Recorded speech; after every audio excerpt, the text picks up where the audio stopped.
다니엘서 1장 8절에서 21절 읽겠습니다. 다니엘은 뜻을 정하여 왕의 음식과 그가 마시는 포도주로 자기를 더럽히지 아니하리라 하고 자기를 더럽히지 아니하도록 환관장에게 구하니 하나님이 다니엘로 하여금 환관장에게 은혜와 긍휼을 얻게 하신지라. 환관장이 다니엘에게 이르되 내가 내 주 왕을 두려워하노라. 그가 너희 먹을 것과 너희 마실 것을 지정하셨거늘 너희의 얼굴이 초췌하여 같은 또래의 소년들만 못한 것을 그가 보게 할 것이 무엇이냐. 그렇게 되면 너희 때문에 내 머리가 왕 앞에서 위태롭게 되리라 하리라. 환관장이 다니엘과 하나냐와 미사엘과 아사랴를 감독하게 한 자에게 다니엘이 말하되 청하오니 당신의 종들을 열흘 동안 시험하여 채식을 주어 먹게 하고 물을 주어 마시게 한 후에 당신 앞에서 우리의 얼굴과 왕의 음식을 먹는 소년들의 얼굴을 비교하여 보아서 당신이 보는 대로 종들에게 행하소서 하매 그가 그들의 말을 따라 열흘 동안 시험하더니 열흘 후에 그들의 얼굴이 더욱 아름답고 살이 더욱 윤택하여 왕의 음식을 먹는 다른 소년들보다 더 좋아 보인지라. 그리하여 감독하는 자가 그들에게 지정된 음식과 마실 포도주를 제하고 채식을 주니라. 하나님이 이 네 소년에게 학문을 주시고 모든 서적을 깨닫게 하시고 지혜를 주셨으니 다니엘은 또 모든 환상과 꿈을 깨달아 알더라. 왕이 말한 대로 그들을 불러들일 기한이 찼으므로 환관장이 그들을 느부갓네살 앞으로 데리고 가니 왕이 그들과 말하여 보매 무리 중에 다니엘과 하나냐와 미사엘과 아사랴와 같은 자가 없으므로 그들을 왕 앞에 서게 하고 왕이 그들에게 모든 일을 묻는 중에 그 지혜와 총명이 온 나라 박수와 술객보다 10배나 나은 줄을 아니라. 다니엘은 고레스 왕 원년까지 있으리라. 아멘.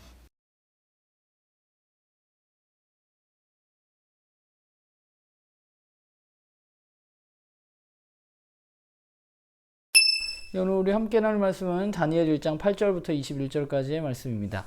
다니엘에게 바벨론의 느부갓네살의 명령이 내려졌습니다. 그들은 이제 바벨론의 학문과 언어와 그리고 왕이 제공하는 음식을 먹으면서 왕의 신하가 되기 위한 기간을 가져야 합니다. 그러면 이제 하나님의 백성인 다니엘과 그의 친구들은 어떻게 할 것인가? 그들은 어떤 선택을 할 것인가? 그것이 바로 오늘 본문이 우리에게 이야기해주고 있는 것이죠. 오늘 본문을 보면 그들은 뜻을 정했다고 말합니다. 그들은 선택을 했습니다. 그들의 뜻은 무엇이냐면 왕의 음식과 그가 마시는 포도주를 거부하는 것입니다. 사실 왜 다니엘은 학문과 언어는 배우고 또 그들이 이름이 바뀐 그 계명은 받아들이면서 유독 음식을 먹는 문제만 거부했는가? 그 이유는 사실 분명치 않습니다. 사실 그 이유에 대해서 학자들마다 여러 가지 다양한 의견들을 가지고 있는데 가장 많은 이야기는 율법을 지키기 위해서 그들이 그러했다는 것입니다. 그런데 생각해보면 그들이 배우는 학문, 바벨론에서 그들이 배우는 학문은 분명히 율법에 정한 것이 아니었고 그것에 벗어나는 점성술에 관한 것들이 포함되어 있을 가능성이 크기 때문에 율법 때문에 음식을 안 먹었다는 것은 꼭 그렇게만 받아들이기는 어려운 부분들이 있다는 것이죠. 그렇기 때문에 이 다니엘이 뜻을 정했다는 것은 어떤 율법의 특정한 부분을 지키기 위한 것이라기보다는 그가 스스로 하나님의 백성으로 바벨론 왕국에서 이제 어떻게 살아갈까에 대해서 다니엘 자신이 자신을 지킬 수 있는 어떤 기준을, 어떤 선을 그러니까 분명히 정한 것이라고 보는 것이 저는 더 맞을 것 같아요. 그러니까 그는 그의 뜻을 정한 거죠. 그리고 그것을 지켜내면서 자신이 하나님의 백성으로서의 정체성을 그는 지켜내려고 했습니다.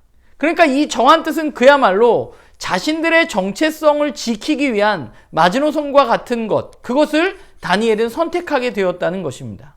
그런데 세상 나라에서 하나님의 백성으로 뜻을 정하고 그 뜻을 지켜나가는 것에 있어서 또 한 가지 중요한 것은 지혜가 필요하다는 것이죠. 그냥 나는 뜻을 정했으니까 내 마음대로 할 거야, 내가 정한 뜻대로 할 거야 라고 할 수는 없습니다. 왜냐하면 내가 정한 뜻 때문에 누군가가 피해를 볼 수 있기 때문이죠. 오늘 본문에도 다니엘이 뜻을 정하긴 했지만 다니엘이 그렇게 무작정 행동하게 되면 환관장이 피해를 볼 수 있는 상황에 놓이게 되는 것입니다. 그러니까 환관장은 이방인이니까 상관없어. 난 그냥 이렇게 할 거야. 이것이 아니라 다니엘은 그 가운데 지혜를 발휘해서 그 환관장에게 이야기를 하게 되는 것이죠. 일정 기간을 두고 그 음식을 먹지 않아서 나에게 문제가 있는지 살펴볼 것을 그에게 제안하게 되는 것입니다. 그리고 그 기간이 지나서 문제가 없다는 것을 환관장이 알고 다니엘의 요구를 들어주게 되는 것이죠. 그러면 이제 뜻을 정하고 행동을 하기 시작했는데 그 가운데 하나님은 어떻게 반응하실까? 오늘 본문을 보면 하나님은 굉장히 주도적으로 개입하시는 모습을 보게 됩니다. 하나님은 환관장에게 은혜를 베푸시고 또 다니엘과 그 친구들에게 더 많은 지혜를 허락하셔서 그들이 그들의 학문을 조금 더 잘 배우고 지혜로운 삶을 살아갈 수 있도록 돕는 모습을 보게 되는 것이죠. 그래서 그들이 왕 앞에서, 이방 왕이었지만 그 왕 앞에서 더 나은 모습을 보이도록 도우시는 분이 바로 하나님이시라는 것이죠. 느부갓네살이라는 이방 왕을 섬기는 상황에서 다니엘은 뜻을 정했습니다. 그리고 그 뜻을 행하기 위해서 다니엘은 지혜롭게 대처했습니다. 그리고 그런 다니엘을 보면서 하나님은 그를 도우셨습니다. 그것이 바로 우리가 오늘 본 그 본문의 내용인 것이죠. 우리도 마찬가지인 것 같아요. 세상 속에서 우리가 그리스도인으로 살아가기 위해서 우리는 어떻게 해야 될까? 우리도 다니엘처럼 무언가를 선택해야 되는데 그럼 우리는 어떤 선택을 할 수 있을까? 우리는 세상으로부터 분리되어져서 우리만의 세상을 꾸리고 우리들끼리 모여서 우리들끼리 예배드리고 우리들끼리 살아가는 선택을 할 수 있죠. 그런데 그것이 옳은가? 아니면 하나님이 나에게 이러한 세상을 허락하셨기 때문에 나는 이 세상을 무조건적으로 받아들이고 동화되어져서 그들과 함께 그들의 방식대로 살아가면 되는 것인가? 이런 여러 가지 선택들을 할 수 있죠.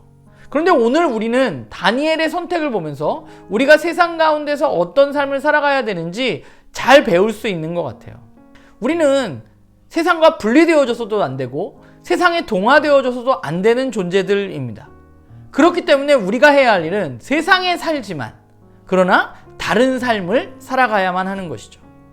그러기 위해서 우리에게 필요한 것은 우리가 정한 뜻, 우리의 마지노선이 필요합니다. 내가 그리스도인으로서의 정체성을 지킬 수 있는 그 마지노선, 우리는 다니엘처럼 그 선을 정해야만 하는 것입니다. 사실 그 선은 각자 조금씩 다를 수 있다고 생각합니다. 그러나 우리가 해야 할 것은 분명한 선을 정하고 그것을 지키는 것입니다. 그 이상을 세상이 요구했을 때 단호하게 거부할 수 있는 마음이 우리에게 있어야 하고, 또한 우리는 세상 가운데 분리되어진 사람이 아니라 세상의 것들을 배우고 익히고 그 가운데 다른 삶을 살아가도록 해야 하는 사명을 가진 사람이 바로 그리스도인이라는 사실을 우리는 기억해야만 합니다. 우리는 세상에 대해서 조금 더 공부할 필요가 있습니다. 왜냐하면 우리가 살아가는 세상을 우리가 잘 알아야 그 가운데 올바로 분별할 수 있는 눈이 열리는 것이죠. 그리고 또한 우리는 하나님의 뜻을 잘 알아야 합니다. 그래야 우리의 정체성을 지키면서 이 세상 가운데 선을 정할 수 있는 것이죠. 저는 다니엘을 도우셨던 그 하나님이 우리를 도우실 것이라고 분명히 믿습니다. 다니엘이 뜻을 정했던 것처럼 우리도 그리스도인으로 살아가기 위해서 이 세상 가운데 뜻을 정하고 지혜롭게 움직이다 보면 하나님이 우리를 도우시고 우리를 도와주시고 우리가 이 땅 가운데 올바른 그리스도인으로 또 사람들에게 인정받는 그리스도인으로 살아갈 수 있도록 우리를 도우실 것입니다. 바라기는 우리 모두가 정말 그리스도인으로 이 세상 가운데 살아가기 위해서 뜻을 정하고 그 뜻에 따라서 한 걸음 한 걸음 걸어가는 그런 우리 모두가 되기를 주님의 이름으로 부탁을 드립니다.